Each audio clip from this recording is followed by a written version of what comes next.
Hi everyone, welcome back to my weekly meal plan episode. If this episode is new to you or this podcast is new to you, welcome. I just want to let you know this is a quick episode that I do each week to share my meal plan with everybody that I am going to be using for my family for the upcoming week. I just think it's hopefully helpful to people to hear other people's meal plans, because sometimes it can just kind of give you some ideas. I also like to encourage people to repeat meals on a frequent basis, whatever makes sense to you. Maybe every other week or once a week, or a theme once a week, or some type of pattern that just makes meal planning easier. I do post my meal plan on my website at lolasfrugallife.com. And I do have links to any of the recipes that I mention in each episode. So before I start the meal plan, before I start sharing my meal plan today, though, I just wanted to share a kind of a funny instance that happened this past week with my meal plan. Because I do my meal plan and then I do my grocery list. I do all grocery pickups.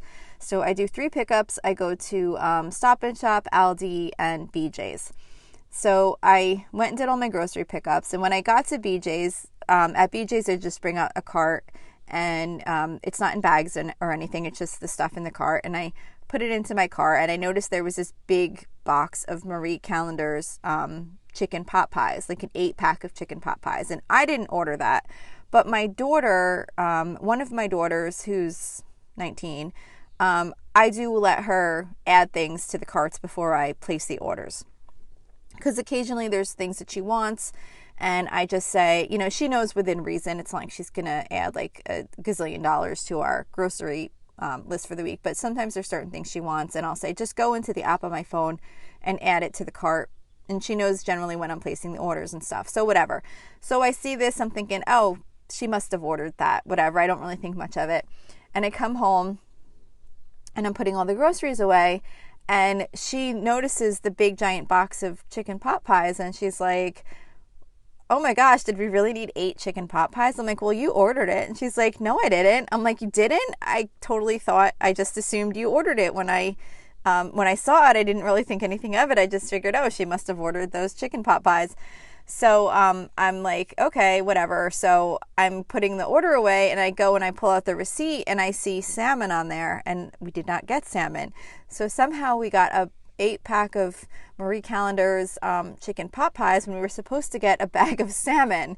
So I was like, oh, great. Well, what are we going to do for dinner? On Wednesday, we were supposed to have salmon, and I don't have the salmon now.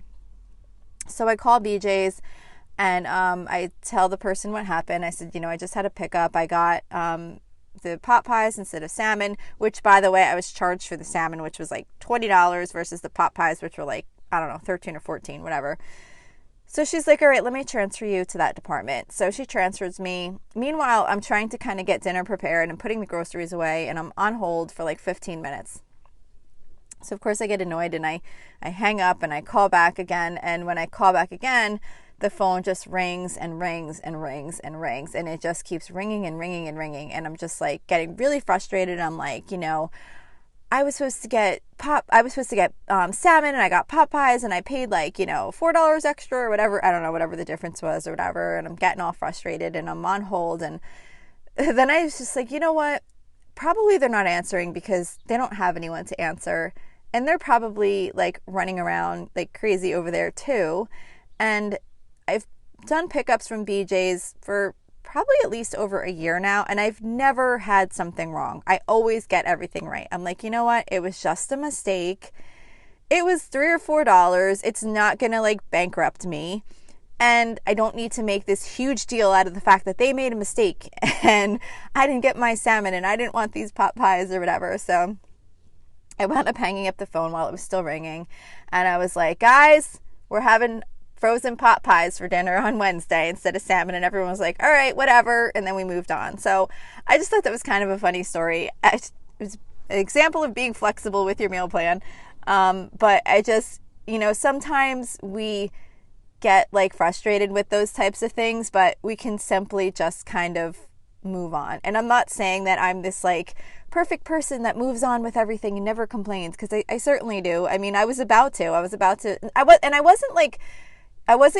mad at them for making the mistake. I was getting frustrated because I couldn't talk to anybody.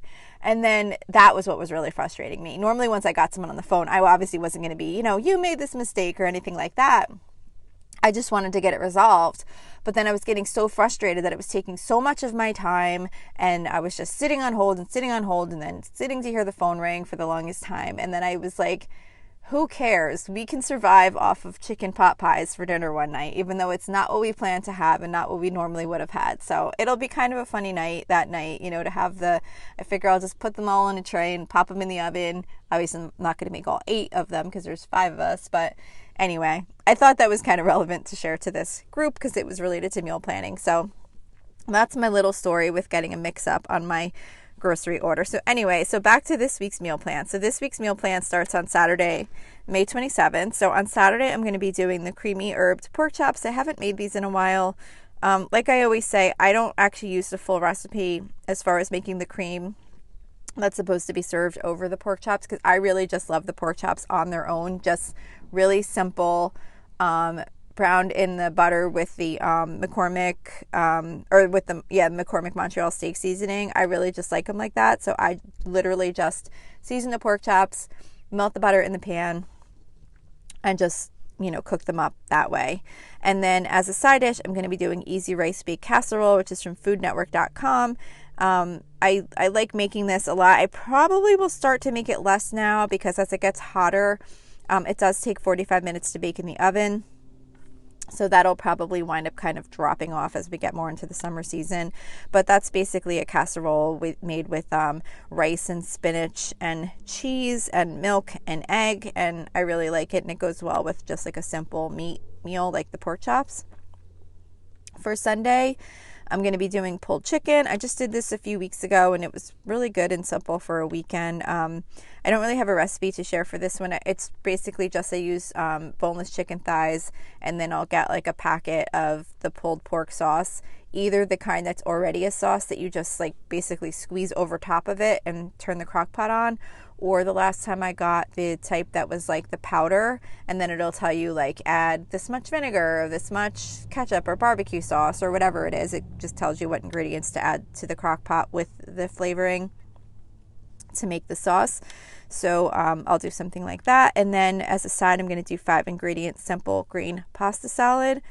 I really love this pasta salad. I made this a lot at the end of last summer. It's kind of something I just make in the summer, but it's made with ditalini and green beans and spinach and it says basil and olive oil spread, but I don't use that specific. I just use regular pesto and olive oil, vinegar, that type of thing. But I think it's a really good salad, and we're going to have that with the pulled chicken. For Monday, it's going to be our hot dog night that we do once a month. I'm just going to boil up hot dogs. I may do them on the grill. Sometimes I just continue to boil them in the summer because it's just easy, but I may throw them on the grill. I just realized that I had some of that crock pot chili left over still that I froze in portions in the freezer. So I'm going to pull one of those out and serve that with the hot dogs. And then I'll still do the potatoes like I always do. I dice up potatoes, peppers and onions and toss them with some olive oil and salt and pepper and cook them up in the air fryer. Or of course you could do it in the oven also, but we really like to have that with the hot dogs. Tuesday, we always do some type of Mexican theme. This week, we're doing sheet pan chicken fajitas. That's from foodnetwork.com. It's just your basic chicken fajita recipe where it's, basically cut up chicken breast tossed with some peppers and onions and fajita seasoning and baked in the oven. And then I'm going to obviously put out some flour tortillas for that, but then I also do white rice on the side too, because my husband likes to make it into like a bowl instead of having it on the flour tortilla. Wednesday, we usually always do some type of seafood. So this week we're going to do 1 pot garlic butter shrimp and orzo. This is from howsweeteats.com. This is a really good, quick meal. It's kind of like a 1-pot type meal if I remember, but we really liked how it tastes with the orzo and the butter and the shrimp. So that's for Wednesday. For Thursday, I'm going to be doing zuppa toscana, which is Italian sausage potato soup from marginmakingmom.com. This recipe was shared by a member of our private listener group on Facebook, and it is really one of my favorite soup recipes now. We've really kind of added it into the rotation. I feel like this is either like the third or fourth time we've made it. I shared it with my boss. She really loved it. So it's really, it's very simple and we really love it. It's just, the soup just tastes really great, and it's really easy to make if you have an Instant Pot. I forgot to mention that it's an Instant Pot recipe, but we really like that. So that's for Thursday. For Friday, I'm going to be doing Philly cheesesteak pasta, which is from smalltownwoman.com. This is another like one pot type of meal. It's got penne pasta, ground beef, butter, mushrooms, onion, pepper, French onion soup, Worcestershire sauce, and cheese, provolone cheese. So it's just kind of like a one pot meal that's basically like pasta with a Philly cheesesteak spin on it. So I do remember making this once a long time ago. I haven't made it again in like a really long time, but I do think we liked it. I think it's just one of those things that kind of fell off the radar. So I'm always looking for just like a quick Friday night type meal. So I thought that would be good for Friday. So that's it for this week's meal plan.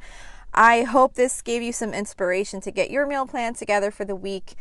Meal planning is just so important because it helps us save money and reduce our stress, and it just makes life a little bit easier if you have a simple way to meal plan. So don't forget, you can find any of these recipes in the full meal plan on my website at lolasfrugallife.com, and I will see you back here next week. So thank you for checking in for this podcast episode, and don't forget, you can always email me with any questions or suggestions at lolasfrugallife@gmail.com. You can follow me on Instagram and Facebook at lolasfrugallife, and you can find a blog post for most of my episodes and definitely all of my meal plan episodes at lolasfrugallife.com. You can also join our private listeners group at facebook.com/groups/lolasfrugallife. And if you enjoy the show, please make sure to subscribe on Apple Podcasts, Spotify, YouTube, or wherever you listen from. And I would love it if you would screenshot the show and tag me on Instagram so I could see you're listening. Also, if you can please take a couple of seconds to rate and review the podcast. Those ratings and reviews are what help the show come up better in search results so that other people can find this podcast. So that will really help me in growing my audience. So that's it for today. Thank you so much for listening, and I hope you have an awesome day.